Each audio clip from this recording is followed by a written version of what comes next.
Depending on what side of the fence you're on this, Escape from Tarkov is either dead, dying, or in my case, I'm just still waiting to see where the cards fall. Escape from Tarkov recently decided that their top tier edition, which used to be about $140, you bought this edition, you have access to all future DLC, that was supposed to be the top tier. BSG recently came out and said, listen, we need to make a little bit of money. We're going to sell cosmetics. You'll be able to buy extra stash space. You were also able to buy clothing. That I wasn't opposed to. Had zero issues. Tarkov, though, recently with 14.6 patch decided to also release something called the Unheard Edition. Most of the stuff in there is stupid, but there's a couple things that are confusing. And what it gives access to does not count as a DLC. One of the things it gives access to is a PvE co-op mode that has persistent progression. It is co-op Tarkov, and your progression doesn't get reset each wipe. So I can play this with my friends passively, and we can level and progress. That sounds awesome. I actually want to do that. That would be a great way to learn this game. But that means somebody's spending $250 to play the co-op side of this game. That is insane.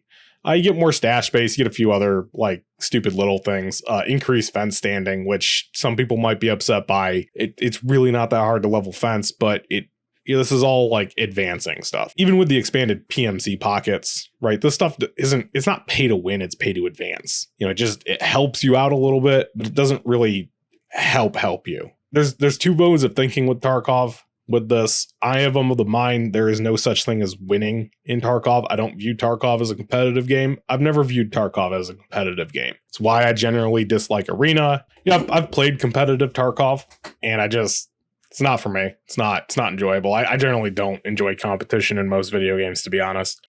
It's not why I play them. This game is so uncompetitive and so unbalanced, and always has been. It is not a competitive shooter. It is just a hardcore shooter.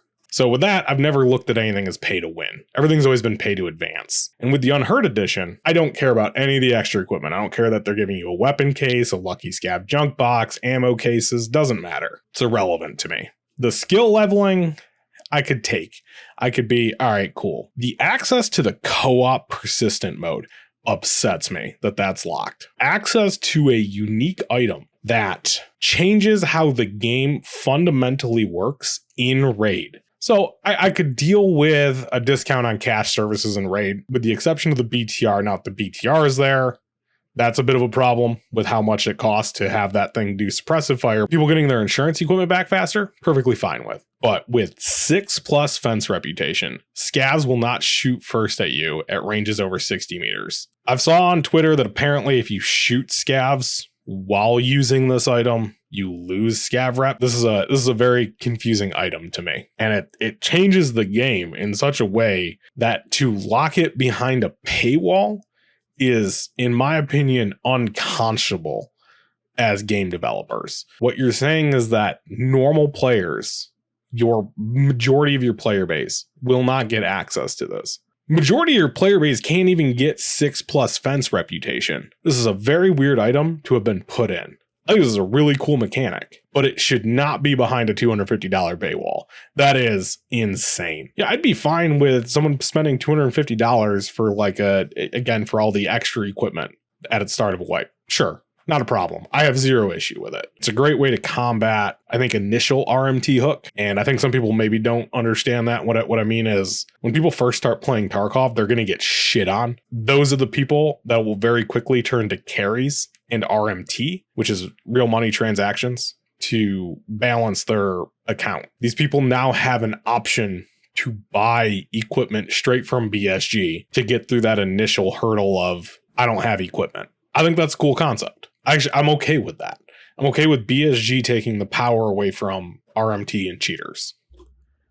The co-op practice mode, I already had an issue with it being locked behind EOD, to be honest. Now that a persistent version of it is locked behind a $250 paywall, though, which brings me to this tweet. Arena Breakout, which is a game I've had zero desire to play. I kind of have a desire to play it now. And the reason I have a somewhat desire to play it when it goes free to play on PC is because of this tweet. Because Battlestate Games, who have not been doing any form of damage control, they've not been responding to people, they've not been addressing the kickback on this edition, like, hey, can we talk about it? Instead, Arena Breakout and a few other games have started clapping on Battlestate for what a weird decision this is. I cannot imagine in what space Battlestate Games think a usage of their time. They've been doing weird projects. For those who don't know, they kind of do like films and movies. They also did like a weird D&D show, which again, I'm not opposed to. It's just weird that the developers are pushing that instead of pushing the core development of their game. And then this patch puts this stuff out. Is Tarkov dead? Probably. People are going to probably post comments on this video going, Tarkov's dead. I'm never playing it again. I'm uninstalling it. This is what caused it to uninstall me. Or this is what caused me to uninstall Tarkov. And what I'll say to that is that's all stuff I've heard before. But these are nails in a coffin. And one of them has to be the final nail at some point.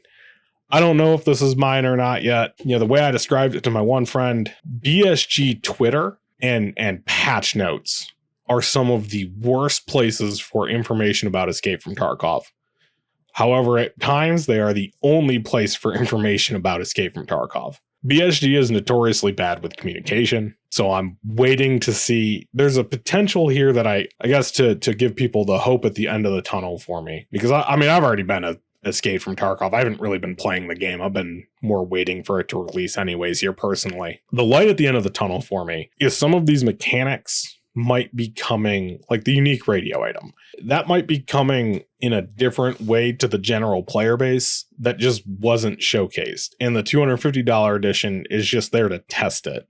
That I'm being generous there. I've had fun with Tarkov. I don't know. I might not be playing it again for a while. You might not see a lot of Tarkov videos on this channel, and this might be my last video ever about Tarkov. Kind of just I want to see where the chips lie with this one. Hope everybody's having fun. I don't know what BSG was thinking, but let me know your thoughts below.